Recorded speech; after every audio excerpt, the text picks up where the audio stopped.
2023年9月19号。那我们的讲师Lucy 哈，Lucy 黄慧仪 ，OK， 北市24团埔心国小的伙伴，今天上线来跟大家做分享。那已经上线，我们就直接邀请我们的讲师 Lucy， 麻烦你喽。好咯，各位伙伴晚安。好，谢谢。平常我晚上的读书会都是各位伙伴早安、午安、晚安，然后但是在台湾就只有一个时区，就是晚安。好，今天晚上呢，就是我来跟大家分享一下，就是我第一次去世界大陆营，第一次当 IST， 第一次在安全部门工作的初体验。好，那跟大家分享一下，到底我们在那里做什么。那在韩国，就是这个25届的这个韩国大陆营里头 ，ISD 的工作其实是很多种的。那到底我们安全部门的工作内容有哪些？那如果说想要参加2027年7月30号到8月8号，就是第26届波兰大陆营的伙伴，如果你想去安全部门，可以做哪些准备？那我就等一下就在后面的投影片里面，就是很快速的跟大家说明一下，就是你可以做哪些事情。那因为去安全部门之前，我先跟大家就是介绍一下我个人的背景，因为跟我的就是现况的工作内容，就应该是说跟我去安全部门的内容是有相关的。就是我现况的话，我是24团的就是服务员，然后就是还有我现在做商会的工作，就是课程小组的召集人。那这个商会呢，其实是我们自己的同学会，我们的同学来自于全球各地。那我们以前应该是说在2021年的时候，我们有一个机会，侨委会让我们在台湾聚集，然后聚集了之后，我们的课程上完了，我们没有散掉，我们就把这个同学会变成一个组织，然后这个组织就是搭起就是跟世界交往的桥梁这样子。所以这个 G-Talk 对我来说其实就有点像是世界大陆营的感觉，就是我以前不知道世界大陆营，但时间就是主持读书会，主持全球的读书会。每一个礼拜二的晚上8点钟，台湾的时间8点半到晚上10点半。好，那上线的伙伴大概就是全球5大洲或6大洲的伙伴，就会一起在这个就同一个这个会议室里面一起就是学习这样子。那另外呢，我是西超学院的创办人。西超学院呢，它主要其实是在做青少年的一些比较偏商业、领导、理财之类的，就是基本的训练。那这些都是整合性的，有点像是专案式的学习，就是 PBL 学习的一个 project。那这个 project 现在就是主要会是先在菲律宾做执行，然后未来的话有机会才会带回来台湾。然后在菲律宾，我主要的工作内容其实就是做教育训练，就是我在那边创业，然后在那边做教育训练。那在台湾的话，就是我在菲律宾我不讲课，然后但是在台湾我讲课，我讲跟 HR 有关的题目，然后还有理财的课程，这是我就是最专长、最厉害的东西。那一般来说，就是我在菲律宾做事情，就是台湾如果有很多就是好的老师，或者是我的客户他需要什么样的就是授课内容，我会协助他们从台湾送老师来。我现在主要先做华文的部分，讲中文就可以了。那过去的经历呢是就是我算蛮简单的工作内容，就是从顾问公司，从研究所毕业到顾问公司做 HR 的专案规划，然后最后就进中国信托。那中国信托结束了，我因为家庭的关系，我移到菲律宾，所以中国信托结束了，我就没有再进公司，我就自己创业这样子。所以在中国信托从前台的柜员做起，然后做到流程，然后到最后到人力资源应该说到我们总管理处里面做人力资源的人力成本分析。好，那这个位置当时在全台湾的金控里面应该是独一无二的位置。那所以我当时也蛮舍不得离开那个地方的，但是没有办法，我的家庭移动了。好，所以这件事情就是也开始一点点开始，就是跟我去安全部门，就是有点信心的来源。第一件事情就是说，我去安全部门，当时我看到的就是需求，就是你可能要会分析，然后你要懂得合作伙伴的语言，你要知道怎么跟人家就是跟人家合作。那只差在说，就是没有就是财务的连结，就只差在这个地方。所以我以前的就是业务足迹跟工作经验的部分，我看到他所抛出来的工作条件，就是说这个人的条件要什么，我自己觉得我蛮符合的。唯一地方有一个地方不太符合的事情是，我觉得可能我的英文会不够好，我也不知道，就是我在一个全部都是外国人的场合的一个办公室里面，我会变成怎么样？我不知道，我就是只有这个不知道。那我这边也很简单的介绍一下，就是我们HR 工作的日常。其实如果我们的伙伴可以了解什么叫做 HR 的工作，或者是你能够了解什么叫做组织，其实就是去做 IST 的工作的时候，其实是非常非常舒服的。怎么说？就是我们在 HR 的工作里面，在一个公司里头 HR 工作里面有这么多项东西，例如说有训练，有做政策的，然后有做找人的，有做发薪水的，然后有做考勤的，有做绩效的。好，这一些东西其实可能还没有去上班的伙伴，你可能比较听不懂它是什么。但是你去上班了之后，你就会知道，就是例如说，哇，就是原来公司的人事单位有这么多事情要做啊。那其实我这个只是一个大方向的事情告诉大家。那我的工作内容呢，就是做所有部门他们所产生出来的资料的分析。那因为我们公司是金融服务业，所以呢我们的营业就是营业的成本里头，营业费用里头有50%几到60%是跟人有关的钱，所以我只要降低人有关的钱 1% 2%， 公司就可以赚钱 1% 2% 3% 以上。好，所以那个是我在公司的功能这样子。那我的童军服务生活呢，就是跟大家也做一些简介，就是其实我是个小白啊，我觉得我是个小白。我是跟着小孩子就是一起在童军里面长大的。我的小孩从国小2年级到现在是高中2年级，那从小狼开始到童军到行义，所以他这一路上就是他在童军的路上，他的怎么成长，我就是怎么成长，因为我也是从小狼开始。那就是我在团里面的专长就是我觉得啦，就是一半嘛，就是做最好的，就是做最好的工作应该就是陪伴，然后等小孩这样子。然后有关于幕僚的工作，就是文书啊、规划、财务啊等等的这些东西，我都可以做得很好。那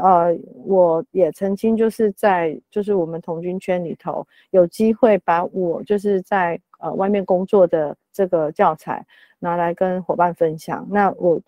你们现在看到的这张图片就是我的工作内容，就是我在教理财课。我的理财课的学生从国小4年级开始，一直到就是年龄没有上限，就是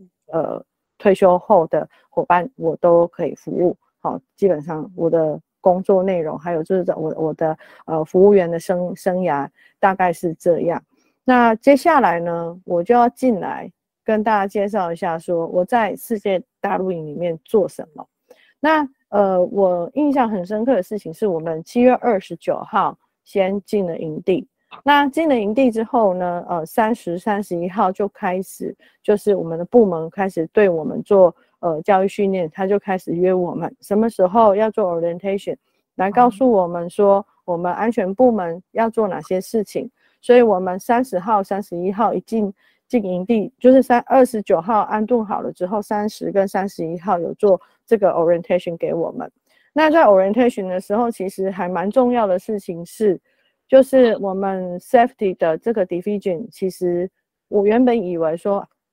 哎呀，没有什么工作内容。可是当就是大会来告诉我们说我们有哪些工作内容的时候，其实我真的也吓到了。就是我们这个部门向下，其实只要跟大陆营安全有关的东西，通通都算我们的。好，例如说有关于就是你看橘色的这一块，它会比较偏向跟医院有关的，例如说 medical service 啊，然后或者是有关于 medical 就是医药的管理啊，或者是你心智的一些就是心理的一些服务啊什么之类的，这个是跟医有关的。然后再来你可以看到旁边有其他颜色的部分，就是我们的这个单位会是最旁边最左边的那个颜色淡蓝色的部分，就是有关于就是资料分析，好，跟就是有解读，就是资料分析跟解读是我们的部门。然后再来就是说后来那个什么 Safe from Home 的团队也有进来，在我们就是这个部门底下。然后再来就是绿色的部分，就是有关于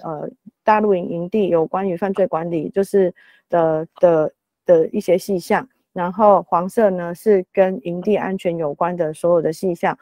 例如说就是出入口的管控啊 ，CCTV 啊，等等，然后或者是灾害的一些防治或者是资料收集等等。然后就是正中间的这个 transportation 的部分讲的就是跟在大陆里面有关于交通的所有的项目都跟就是这里有关。所以你们可以看一下，就是在大陆营里头这一次的组织结构就是有这么多的事情。就是在我们安全部门里面有这么多的事情，那我的工作只是这么多的事情里面的其中一个。好，那其实看起来好像我们就是没有什么，可是以我的工作内容来说，他们所有颜色的这些组织，只要他们有数据，我就可以做分析；只要他们有数据，我就可以做他们想要的东西，他们想要看到的东西。好，这是我的功能。那这个的话就是我们 orientation 的时候，就是组织的一个就是大头们就是的一些照片，这样我们大概会知道说我们的 head 是谁。好，那这个是大概就是让大家看一下说我们 orientation 的时候有一个就是这样子的简报。那我们安全部门，我觉得我们还蛮幸运的事情是我们有一张很可爱的就是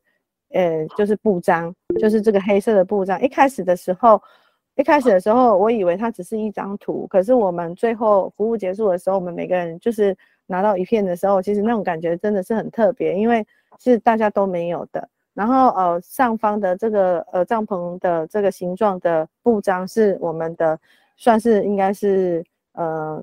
大老板，我们应该说我们 safety department 的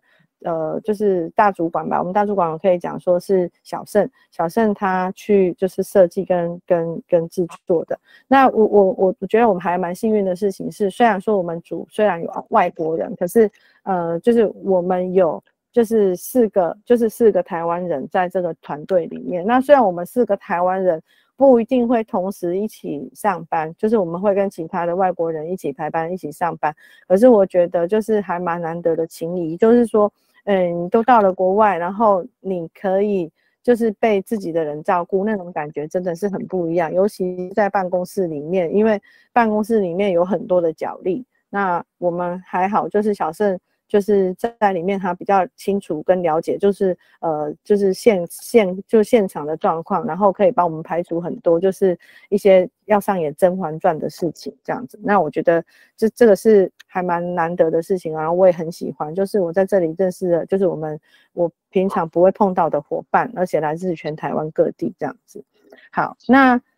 我就先用我自己工作的内容来跟大家分享一下说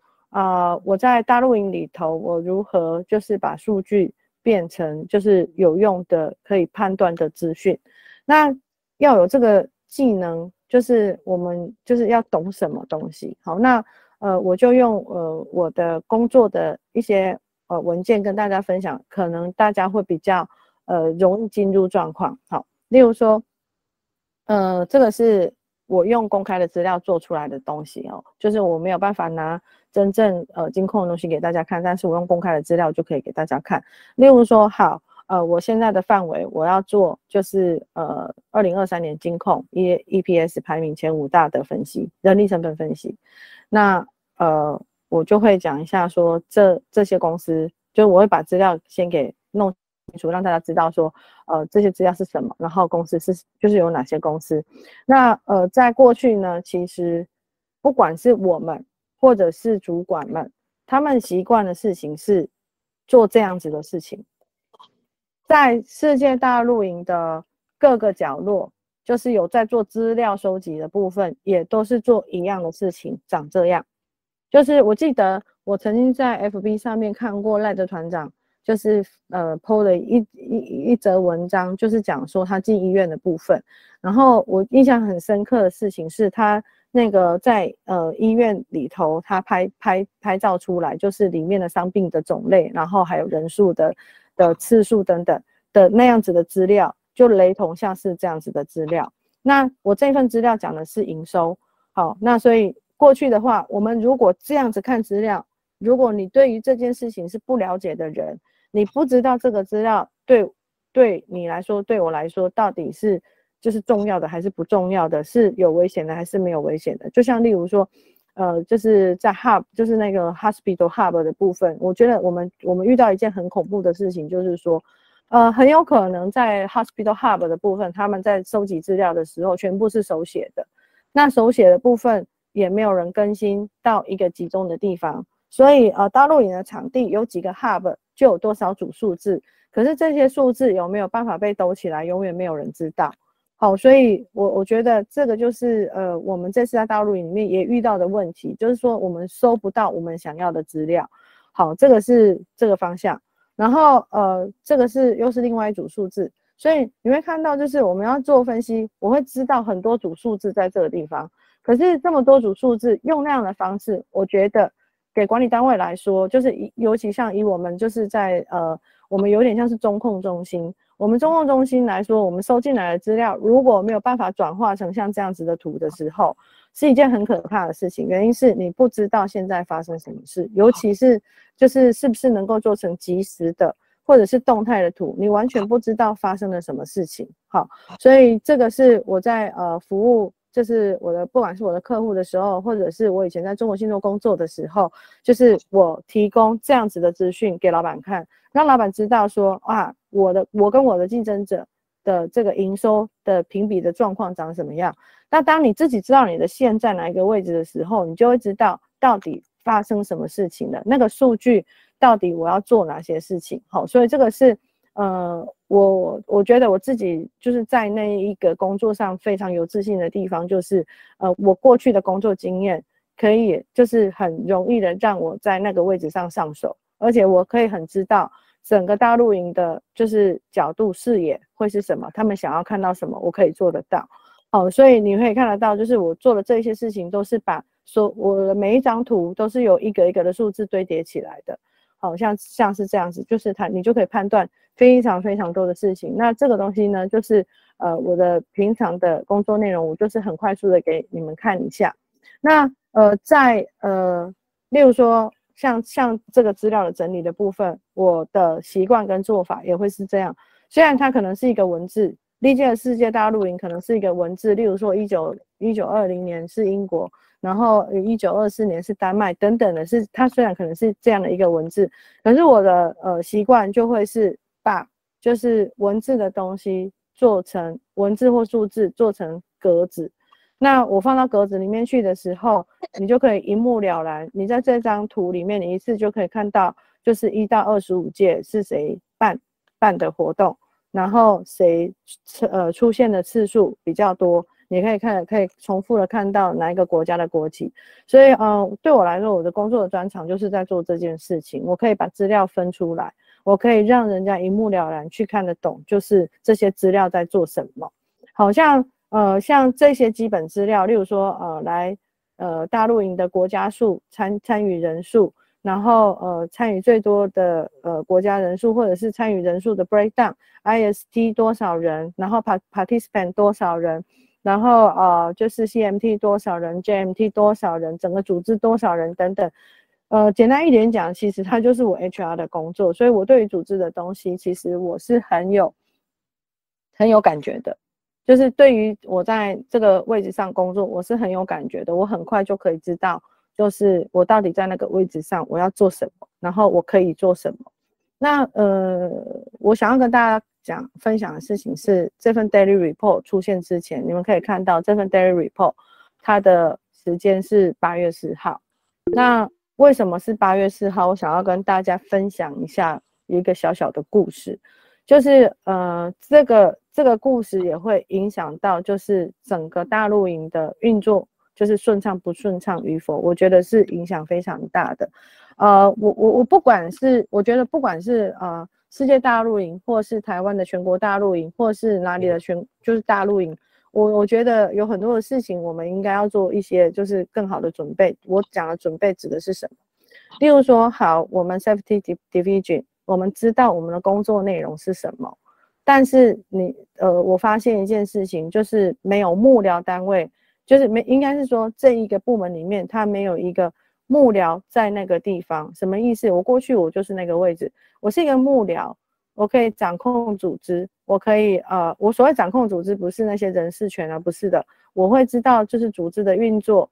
纵向跟横向，就是要找谁交流跟沟通。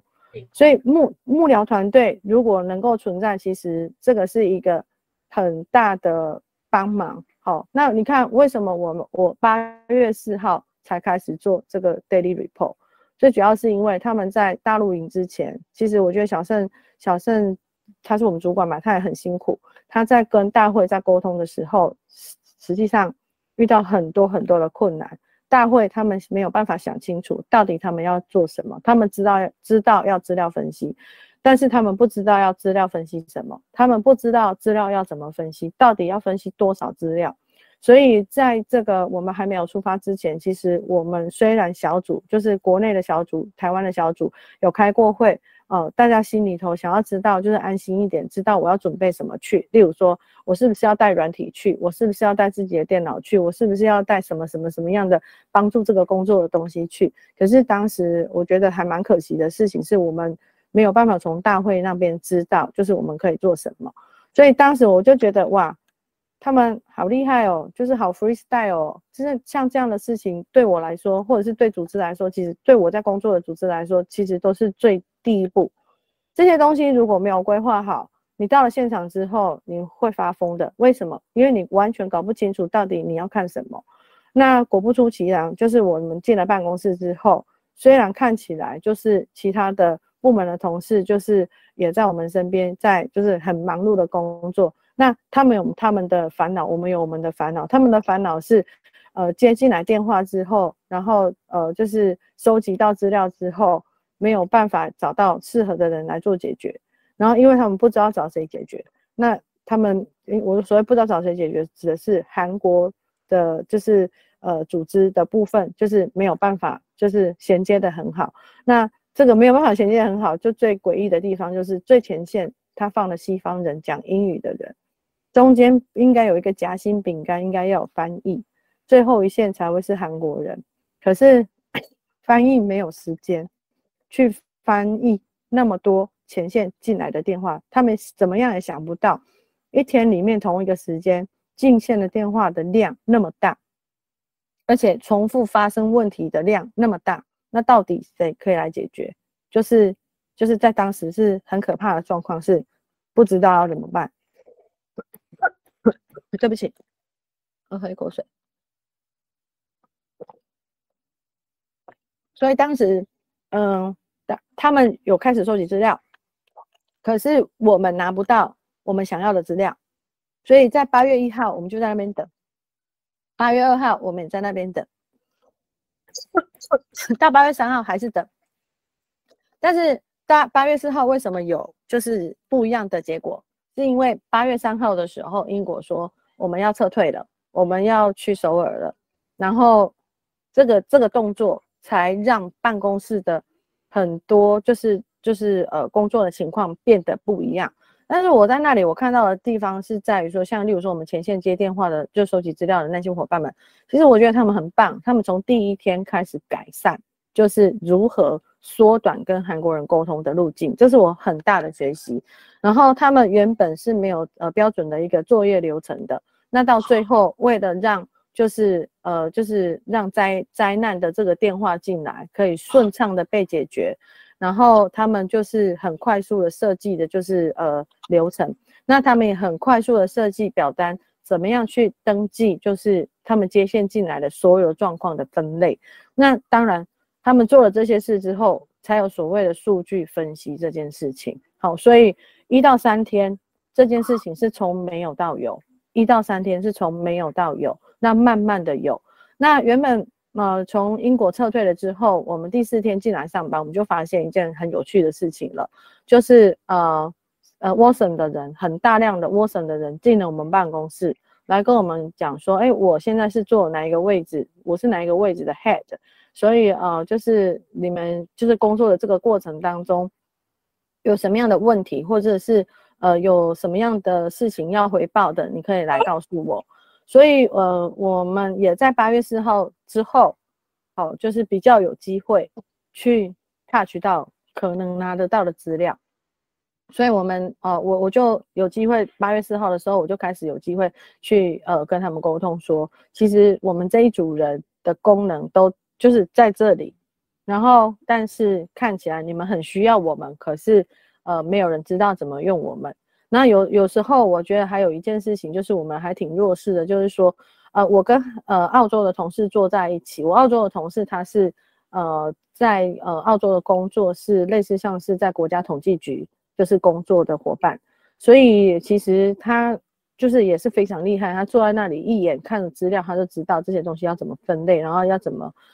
就是产生就是对大会有帮助的资料，他速度非常快，尤其他又是外国人。然后我们坐在那里的时候，其实我觉得啦，亚洲人真的还蛮弱势的，就是当就是西方人他们觉得有问题的时候，他也不会很迅速的来找你，或者是即便是你能力很好，但是你不知道用什么样方法让他知道的时候，你可能就会被晾在那里。好，所以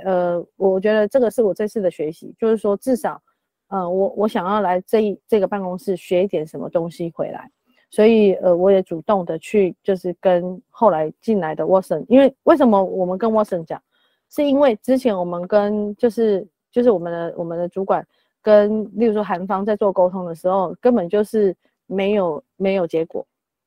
所以我们那3天是什么东西都拿不到的。所以后来呢，就是Watson进来之后，他觉得就是这件事情是重要的，所以他就带着我们，就是例如说，就是有很多的部门，他就去问很多的部门，你们需要资料分析的部分，你们可以来找他们，他们在这个地方，在办公室的这个位置，你们可以来找他们。然后就像我的小组长，他也就是小组长是 Peter 他也是他英文能力也很好，他就会就是怎么说，就是会自己也会就是去跟相关的人就是沟通，说我们可以做这些工作，然后我们可以就是为你们做什么。那其实我觉得这个有主动跟没有主动是差异非常大的。好，你有主动，其实你可以看到很多就是在这个大陆营上面，就是它的设计的不管是优点或缺失，那这些优点跟缺失就是你学进来的都是在你生命里头，它可以应用在各式各样的地方。好，那再来我就讲一下，说我拿到资料之后，我先拿到谁的资料？我先拿到一份资料，就是 Safe from Harm 的资料。那但是 Safe from Harm 的资料，他一开始他给我看的时候，他的资料长这样，就是他们全手工、全人工，就是我可能有收集到什么东西，然后我就 key in， 然后这个 key in 的部分可能是就是只有一个人 key in， 不是就是很多人一起 key in， 或者是他有系统可以 key in， 或者是他有表单可以 key in， 看起来不是，所以我们每一天都要等他们整合的资料才有办法去做就是分析。好，所以这个是我在8月4号的时候先拿到的 raw data， 大概长这样，就是它的表格大概长这样。所以我看了表格之后呢，我就开始做事情了，我就开始做 summary。我从他们的资料从7月，其实他们从7月31就开始收集资料，那我就开始画图，我就把我把例如说这里有几个工作，就是 listening ear， 然后 safe from harm， 然后还有他们家总的资料这些案例的资料长什么样，我就这样做，就是做一个图给他们看，他们就会知道说哇塞8月2号进来，8月号这样图你一看就知道说74件冲上来的就是 listening ear 是什么。 listening ear 主要的功能就是你在大陆营就是遇到了什么样的困难或问题，然后就是你不知道找谁说，就会有一个单位它叫 listening ear， 你就是可以去跟他说你遇到了困难，例如说我想家，例如说就是我不知道我不知道，就是这天气这么热，我不知道怎么就是在这里再继续过下去，我觉得我好不舒服，我好怎么样，类似像是这样子的功能。好，所以你会看到8月1号人还没有。就是还没有真正进来很多的，应该说8月1号已经进来了 ，participant 已经进来了。那但是8月2号就会就是很明显这样的案件就上来。然后但是8月3号、8月4号的资料其实都不是很完整的，所以我们就没有办法看得更具体，知道说到底就是这几天在营地的时候，就是 participant 的状况如何，或者是 IST 的状况如何 ，CMT 的状况如何，其实是看不出来的哈。所以它这些资料。其实它都是就是怎么说呢？就是人工去收集，所以人工收集的缺点就是你根本不知道它收集的方法对不对，或者是收集的资料够不够，对不对？你是不知道的。那还有就是他们就是对于他们收集来的案件，他们有分灯号，就是红灯、黄灯跟绿灯。红灯应该是最严重的哦，所以他们如果有办法把各个灯号做成图，那他们可能就可以安心一点说，这个红灯的灯号这么多有没有下降？如果有下降，表示就是他们在做的事情是有改善的。好，那当然就是我们收集这些资料，做这些分析，目的就是为了让这件事情变得更好。好，不是拿来找谁，就是要责备谁，或者是要做什么不好的事情，不是。像我在公司里面做的那些数据，做的那些图。我的功能就是告诉老板说，你们这么多的资料里面，就是你们需要关心的项目是什么？那你或者是你看到有一些不好的事情，你如果把这些不好的事情处理掉了，就会变好了。好，所以这个图也是这个功能。那再来就是这个是全部的案件。那再来呢，就是用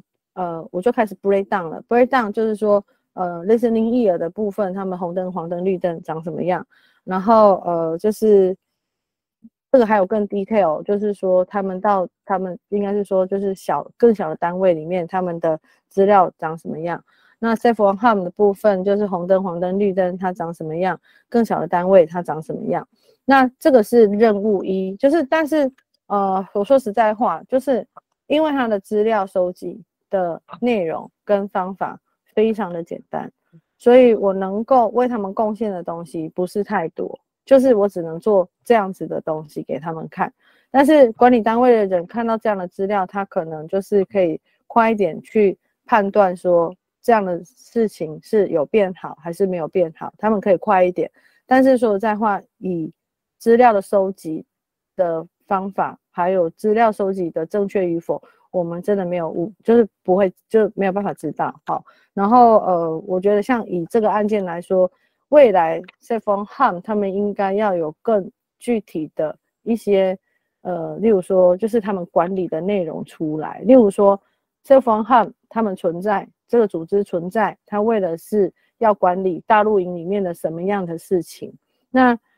这些事情有发生的。就是例如说他用红灯、黄灯、绿灯好了，假设红灯、黄灯、绿灯的 definition 是什么，那这样子我们才可以知道这些事情要不要处理，是要快点处理还是慢一点处理。好，这个是我在 safe on home 看到的东西。我知道他们很忙，因为他们一直很忙的，就是要类似像諮商，一直要倾听，然后一直要收集资料。可是说实在话，就是这一些资料的细节跟内容都没有办法被保存下来，因为很可惜人力不足。好，例如说listening ear 来说，最多的事情是什么？其实我没有办法得到这样的资料，我觉得非常的可惜。好，这个是在 safe on home 的部分。那我还有另外一个任务，就是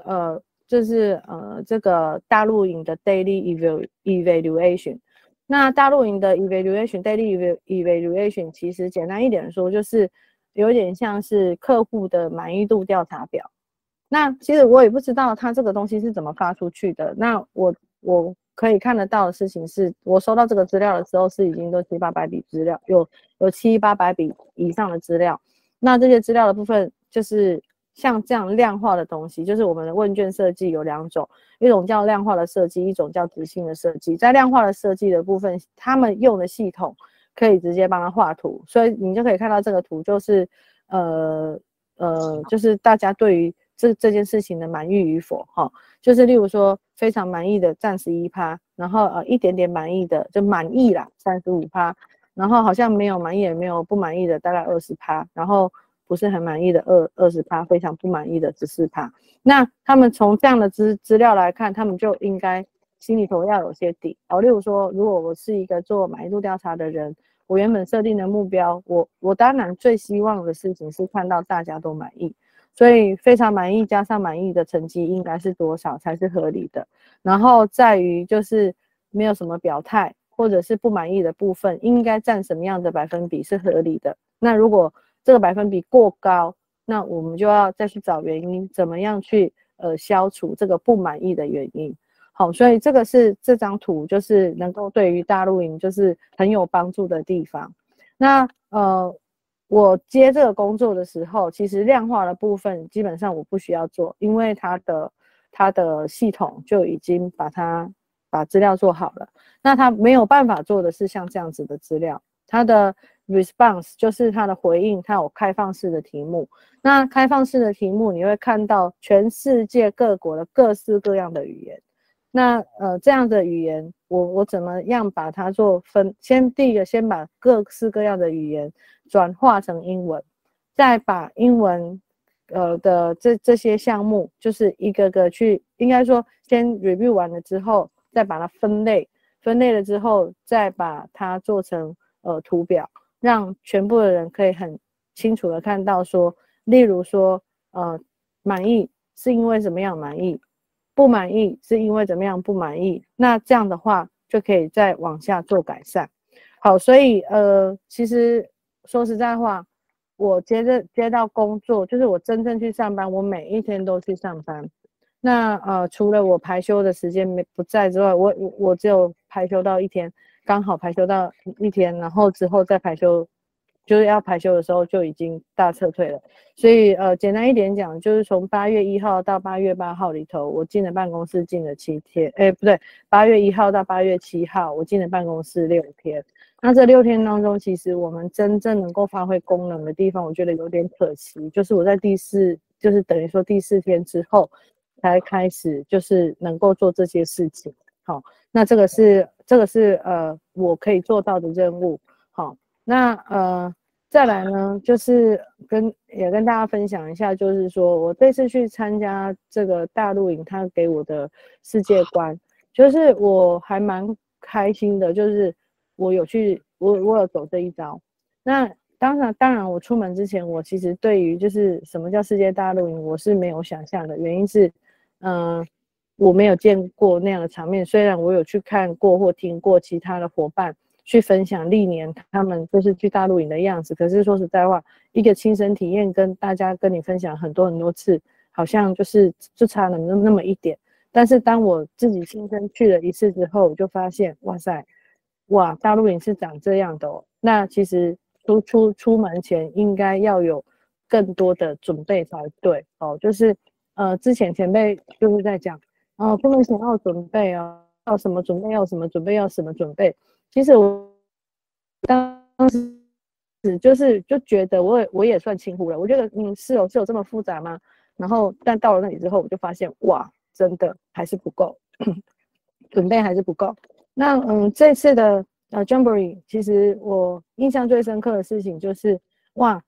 在那个场合，我们有很多共同语言的伙伴，即便就是来自于不同国家，我们做个小小的动作，或者是做个就是什么样的手势，他们就可以懂，就是我们到底要做什么。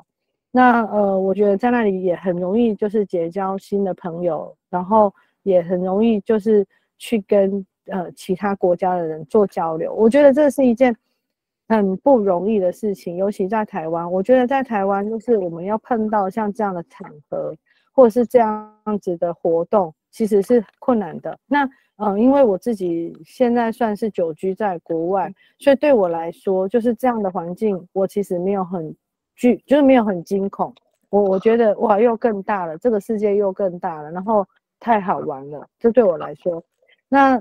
就是我刚刚有跟大家介绍说，就是我们自己我们从海外回来的伙伴，他会为我们做一些就是教育训练，那我们就有机会去碰到全世界各国的人，所以我觉得在 Jamboree 跟我们在 G-Talk 的时候有一个很共同的事情，就是我们很容易的去结交，就是从全球来的伙伴。那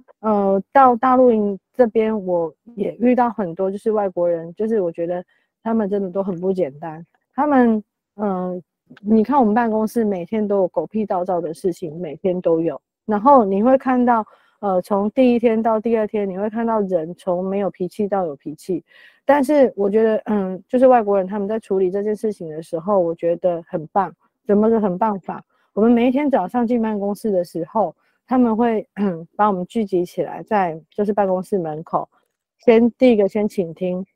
昨天你们发生了什么事？他告诉你说你都可以说，你什么都可以说，因为你必须要把这些事情说出来，我们才有办法知道就是哪些事情我们要赶快来解决。所以也在那时候，我觉得就是有很多的伙伴遇到了问题，遇到了困难，就是在现场就是开始说出来。所以在前一天发生的事情，就是大家都已经心里头有底，说就是长那个样子了，就是大概是那个样子了。那今天应该也不会比这个再更差或更好，所以心里头有一些准备。然后第二件事情是，他会 remind 大家，就是来就是大陆营的初衷。我来大陆营初衷是什么？是我们是要来服务这些 participant， 就是这些就是这些年轻的小朋友们。所以很多人都说，就是工作再难我们都没有关系，但是我们最害怕的就是遇到一个不知道要去哪里的组织。那当时的情况确实是那样，所以有很多就是外国人就觉得说，我做辛苦一点都没有关系，其实连我都是，我做辛苦一点都没有关系，你给我多一点资料都没有关系，我加班都没有关系，我不睡觉都没有关系，可是你要给我东西呀，或者是我有问题你要解决呀，不要不解决呀。所以他每天就是早上就会有一些就是很正面的精神喊话。然后我去沃省就是拿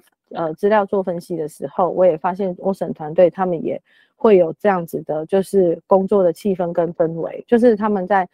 要下班，就当天的可能4、5点要下班的时候，大家要解散的时候，也会就是做一个就是聚会。但是当时因为我不是沃省的人，所以我没有办法停留在那里看他们就是怎么样去做这个聚会，然后还有怎么样的去沟通跟激励。那我觉得就是有这个过程真的是蛮好的，而且你可以看得到说他们在看事情，即便是大陆营有很多就是不好的事情，可是他们都是很正面的，就是你也看到他们每一天都在进步，这个是不简单的事情，真的很不简单。然后我也发现就是说到了这里之后，你就会发现可能我们有共同的语言，可能我们曾经做过类似的事情在不同国家里头，那你就会发现说伙伴们他们其实包容的心跟耐心都很强大。就是你去问一个问题，就是他也知道你是外国人，他知道你的英文可能不够好，可是他也愿意就是慢慢的跟你解释，跟你分享说他的所见所闻。然后还有就是他们例如说他们自己国家里面做这件事情的时候是怎么做，我觉得这个真的是很棒。那6跟7的部分其实是对我自己来讲是一个很大的一个怎么说，就是加油啦。就是我觉得就是来参加这个活动，大家都觉得说可能外在的环境不好，可能厕所不好啊，然后可能洗澡的地方不好啊，或者是什么很多不好。可是对我来说，我并没有这样觉得。我每一天在那里，我每一天都很开心，就是我每一天都在克服自己，我每天在想就是我怎么在进步，我每天就是都是这样。然后而且我觉得哇，我原来学的东西不够多然后你看这些伙伴他们可以做这么多这么厉害的事情，哇，这怎么都是我想不到的。所以这一次的这个大陆也让我就是有很多的就是冲击，就是说我一定要再去2027一次。那去2027一次其实主要不是说就是我一定要去世界大陆营，而是我想要知道就是我在这4年当中为了下一次做了什么样的准备。而且我也很期待就是我再回到安全部门里面做一样的工作，然后我想要知道就是波兰人他们到底就是为这件事情做了多少准备。那这个是我给我自己的期许，还有我在那里得到的世界观。那在 Jamboree 的收获呢，其实就从个人来说啦，就是健康跟心理来说，其实我觉得健康对我来说真的是蛮好的，就是我每一天要有这么大的运动量，其实是非常困难的。好，然后身上其实积了很多的余毒，都不知道怎么排除。其实在大露营的这几天，其实那个汗流的样子，还有走路的样子，说实在话，身上的毒都排光了，我真的觉得还蛮开心的。虽然说体重也没下来多少，因为我觉得 IST 也吃的蛮好的，我觉得。然后就是我生理的部分，我觉得这一块对我来说也是很满足，就是我有很多的运动机会。然后心理的部分，我刚刚就是有跟大家分享，就是其实我还蛮开心的，每一天，就是我每一天都遇到不同的人，遇到不同的事情，然后每一天我自己都在进步，每一天还有我跟我的室友每一天都在进步，我们每一天在那一顶帐篷下面，每一天都在想我们要怎么样过得更好，我就觉得很有趣，每一天。那在这里我验证了2件事情，这2件事情是从我进中国信托开始，然后教理财课开始的2句话，我不停的在验证。第一句话叫做时间花在哪里，未来就在哪里。那虽然就是我觉得我的分析能力当时就是没有被看到，可是当我被看到的时候，我觉得我很骄傲，因为他们看到我了，而且他们也发现就是我们也不是以为他们脑子里面想的那样，可能就是那样吧，可是我还是把它做出来了。然后另外就是我也觉得就是没有什么叫做运气不好，只是你没有把握机会。可能很多人会抱怨啊，我这个工作不好，我那个工作不好啊，那个我的组长不好，我的伙伴不好，我的同事不好，我的什么不好。可是我后来发现不是就是你有没有去把握那个机会，那个当下去看那里的人跟事跟物在做什么。所以我其实到安全部门工作的每一天，我每天都在看他们在做什么，因为里面有很多种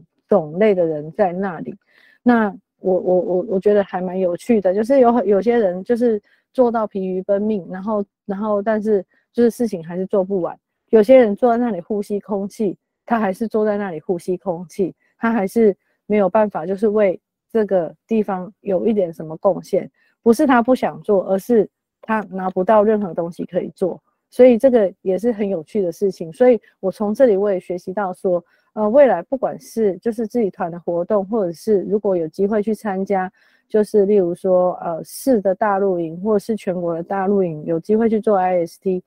的话，或者是去做幕僚的话，我可以做哪些事情？说实在话，因为这些事情我没有参与过，所以我就没有那么多的想象跟认知，说我可以在这个地方贡献什么。反倒是我在世界大露营，我看到我自己的位置。那再来就是说，我在这次的收获就是知道准备是一件很重要的事情，不管是个人的准备，或者是组织的准备，或者是大会的准备，你准备的越完善，然后你整趟的旅程你就会越开心跟越舒服。像例如说我这一次出门前的准备是什么？我把我自己的身体照顾好，就是我知道我不能生病，也不要生病。那因为我一旦生病了，我在那里什么事情我都不能做。然后另外就是我要能走路。那我知道，因为那个场地非常的大，你如果不能走路，你会没有办法很enjoy在那个场地里面的发生的每一件事，每个角落里面发生的每一件事。所以我跟我自己讲，我这件事情要做好。再来就是有关于心理的部分，我出门之前也做很多的心理建设，就是说，因为我不知道到那里会怎么样，因为我的工作可能跟我们团其他的伙伴的工作都很不一样。然后即便是我在就是台湾还没出发前，我就认识安全部门的其他伙伴，可是说实在话，我们只是线上见过，我们也没有实体见过，那也不晓得就是我们的伙伴好不好相处，好不好沟通之类的。那我也知道说，就是在大露营的时候，我们各自去工作的时候，会有不一样的排班，不一样的就是schedule。那如果我自己一个人在帐篷的时候，我有没有办法度过？我有没有办法忍受孤独，或者是就是我自己有没有办法自己做事情？我知道我以前我没有办法，但是我这次出门前，我就跟自己做了很多的对话，然后就是把这件事情给做到。然后对我最难的事情，虽然说我一天到晚都是在打包行李，就是不是飞这里飞那里，然后就反正我的行李就是开关，但是说实在话，我这次来了大陆营之后，我也发现我还是没有进步，就是我在思考我要怎么样，就是在大陆营里面行李这件事情就是再进步，是我下一次最大的功课。好，然后另外一段就是有关于露营技能的部分，就是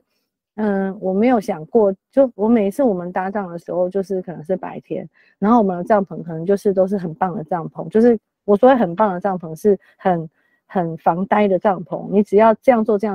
你的帐篷就可以搭起来了。可是你没有想到，就是你到了世界大露营，他给你的那个帐篷的样子跟你过去的想象不同，然后再来就是你从来没有在一个就是暗黑的环境里面去搭过帐。哇，我那个晚上我真的是毕生难忘。我怎么样跟伙伴一起合作，把帐板搬回来，然后把帐篷弄好，这件事情真的是一件对我来说就是一件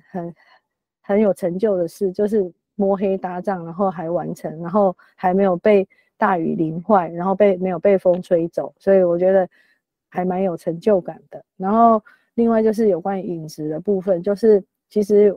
这次的大露营，我觉得他们很贴心的地方是，他们准备了就是很多种类的食物。那这些种类的食物，就是也对我来说也是一个很大的学习哦。就是说，什么叫 general 的食物，什么叫做阿拉认证的食物，什么叫做无麸质的食物，什么叫做所谓的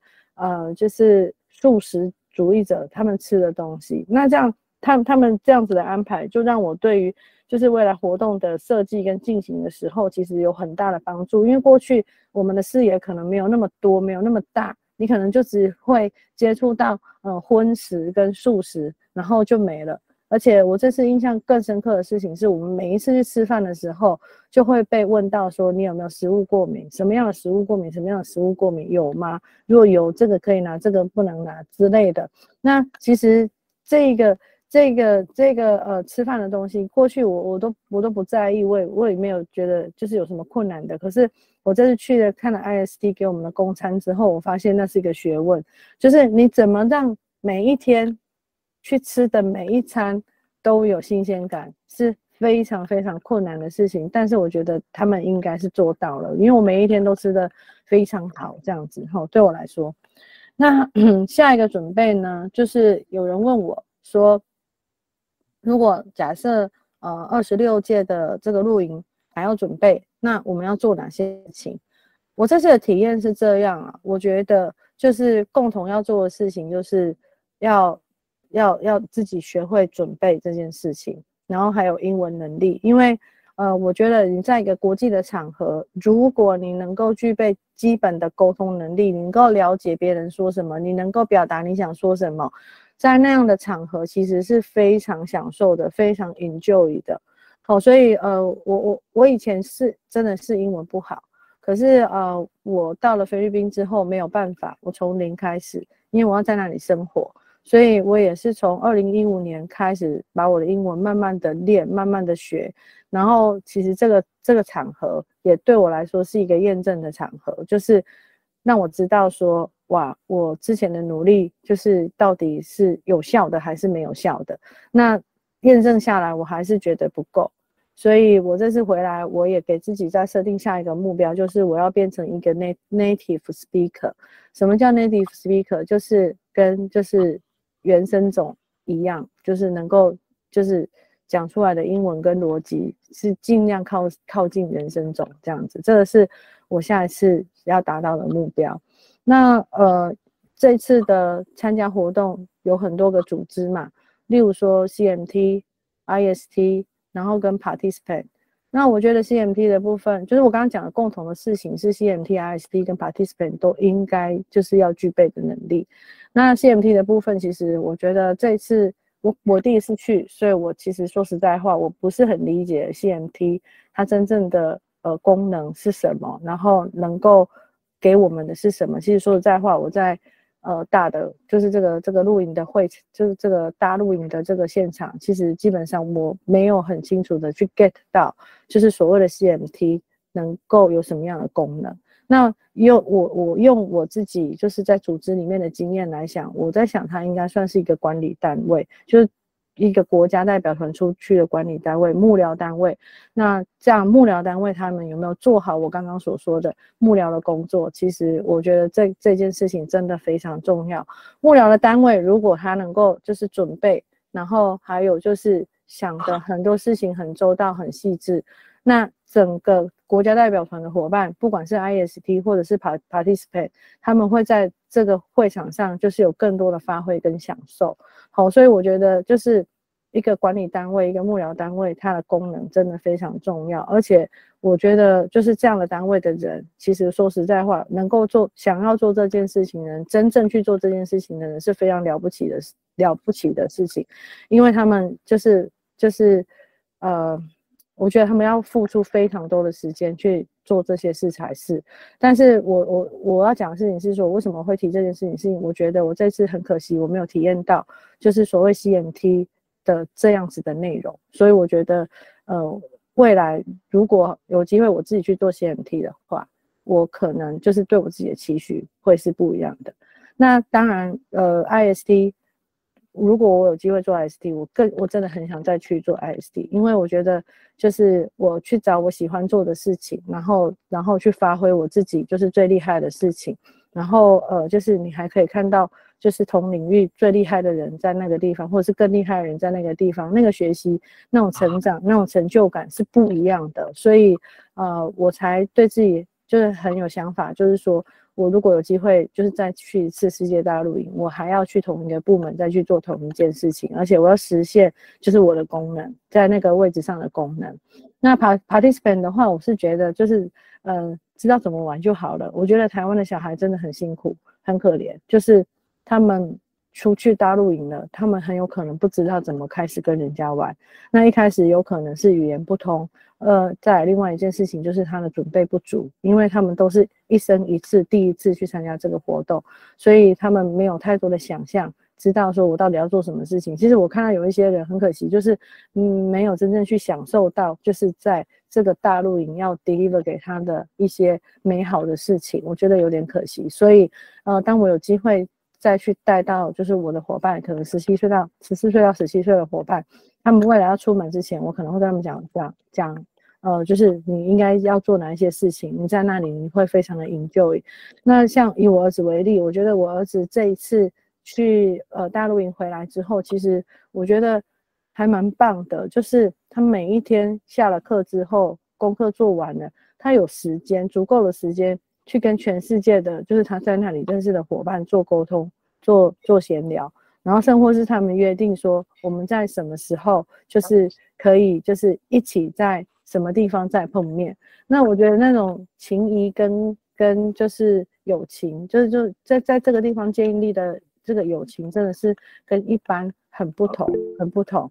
对，那以上呢是我准备今天的读书会的内容给大家。那我也不晓得说就是我这样子的分享是不是能够给大家一点点什么东西，但是对我来说就是我再重新整理过一次我下一次我要想做的事情，所以也谢谢就是我有这个机会来这里这样子，谢谢。非常非常感谢我们的，Hello，我在，OK， 好，你在吗？好，在，非常感谢，今天真的讲得非常的精彩，把大陆营的整个精髓精华的部分，这真的是不只是在讲安全部门哈，我想其实带给大家好多重要的观念，我想这些观念对于后续大家对于大陆营的想象，就是该准备的方向，我想给大家更清楚的一个面向了，真的是太棒了。好，那我们先来跟大家来先拍一张合影，那待会就是伙伴们有想要交流的，有想要提问的，待会时间会留给大家。OK， 就是方便的人呢，欢迎现在这个时间点来开个镜头。哦，都准备好了吗？要3指吗？想3指的人就3指哈。OK， 都可以哦，看这边咯，3、2、1，好，那也让我再用这边再拍一张照。OK， 好，可以，感谢各位。谢谢。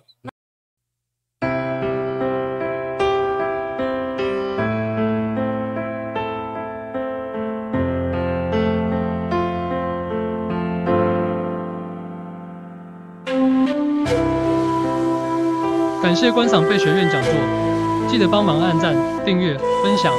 谢谢。